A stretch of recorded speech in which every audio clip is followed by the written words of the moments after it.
last week, this picture went viral that showed a Trump aide holding up a computer trying to show what he said was Jonathan Ross getting hit by a car. Now, we, of course, know that's not true, but it got me wondering, who is this person? It kind of looks like Ivanka Trump. I was very interested in that. Well, we did some research around her. It turns out her name is Natalie Harp. She's been in Trump's orbit for about 5 years. And the Secret Service is worried about the relationship the president has with this 33-year-old woman. And there has been reporting that they are perhaps having a secret affair. Now, Natalie Wood is 33, a former far-right cable host. She is always by Trump's side, and she has written him a series of devotional letters, one of which I have for you. Now, how she met Donald Trump is this way. Natalie Harp recovered from bone cancer because of Trump's, quote, right to try law, which she said allowed her to get the experimental medication she needed. And according to Michael Wolff, there were some holes in the story. Regardless, it got her a speaking role at the 2020 Republican convention. Here's just a bit of that. Her name is Natalie Harp, and she lit up the television screen like very few people I've ever seen do it. And she talked about how they were preparing her for death. And because of right to try, she's now living and I think doing phenomenally well. And somebody said she's here. Are you here, Natalie? Where's Natalie? Will you come up here, please? Come up, Natalie.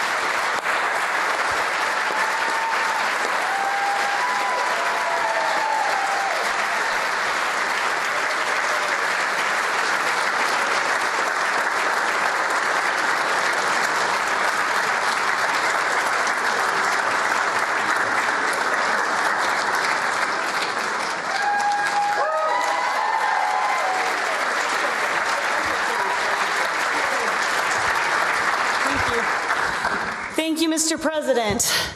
You know, we all know the story about the Good Samaritan, but what you don't know is I was that forgotten person on the side of the road, the victim of medical error, the number 3 cause of death under the previous administration, and left to die of cancer. First, the medical establishment, they came by and they saw me there, so they wrote prescriptions for opioids, and they walked on. Next, the political establishment, they saw me there. And they stopped just long enough. My Good Samaritan dignity. But then an outsider. My Good Samaritan. President Donald J. Trump. He saw me there. And he didn't walk by. He stopped. And for every single one of us, he gave up his own quality of life so we could live and work and fight with dignity. Because that's Natalie Harp. That's just a bit of her. Now, this has been referred to as the, quote, Natalie situation. The Natalie situation. As you can see here, it is quite a situation. She is literally always by Donald Trump's side. Always there. In fact, it's more likely to see a picture of him with her than without her. She has no official title, but during the campaign, colleagues referred to her as, quote, the human printer, because she followed Trump around with a portable printer and battery pack to charge it so she could hand him information in hard copy as he prefers. But Ms. Harp also established herself as the center of a fast-moving carousel of text messages, articles, and tidbits directed at Mr. Trump. This has generated concern among other aides who feel she has been far too willing to serve as a funnel for conspiratorial information in a moment when Mr. Trump appears more contemptuous than ever of attempts to manage or control him. One of her go-to news sources, people who have observed her say, is the website Gateway Pundit, which frequently disseminates conspiracy theories embraced by the far right. And we know that Natalie is still doing what she does because remember earlier last month when Marjorie Taylor Greene shared her text messages. Who's that? NH Natalie Harp. Natalie's always looming. She's always looming. Now, there has literally been an effort by staff to create distance between Natalie and Trump and was met by redoubled efforts on her part to remain close. her doggedness amusing and impressing Trump. Now, we actually have letters that have been passed around between Trump, the legal team, and his staff, and it has been met with bewilderment. This is Natalie Harp. After going through all the self-analysis, my conclusion, I need to reunite my past self with the current into a better version who will make you proud. And please, when I fail, will you tell me? You have the absolute right to cuss me out if you need be, when I deserve it, because no one knows or cares about me more. Thank you for always being there for me. I'll never forget when you made me that promise to me after losing my dad. I know how happy he is right now that I did get to go to Scotland and Ireland, as he always wanted for me. To modify a classic quote, I could not have parted with you to anyone less worthy. And I will add, it is I who is unworthy. She is writing that to Trump. P.S. My hands looked worse in Scotland and Ireland because the cold turns the old, quote, scars purple. Still on the road to recovery. What the fuck? Her fixation was an open secret and discomforting for all. But it existed side by side with her better than anyone proximity to Trump. Equally, he told her whom to call for him, what to post for him, with her composing many of his outbursts. We actually have proof of that. This came out late last year, where you can see Natalie Harp in action. This is her in the red. Thank you. Oh my God. Is she crazy? Thank you. Thank you. Wow. Thank you so very much. Thank you, everyone. Thank you, everyone. Thank you. Oh, too many thank yous. About 20. There must be 35. Traveling from India Thank to you. California with an unshakable dream to be the scientist. How many people are watching? Can we tell how many, Dan? How many people are watching? She's talking about how great San Francisco was before she destroyed it. A lot of talk about childhood. We've got to get to the border, inflation, and crime. Say, Cynthia's the things of which she complains. Things of which she... Now listen, I don't know. I've worked for people. I've had people work for me.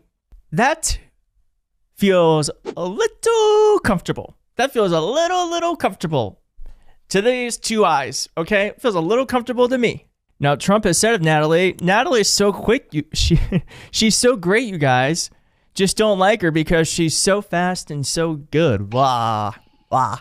She has a lot of power, though. She has a lot of power. Allegedly, Natalie, because she took offense to what Kevin McCarthy, when his speaker, said about Trump in a fumbled interview, passed around clips, and she is one of the reasons why Kevin McCarthy lost his speakership.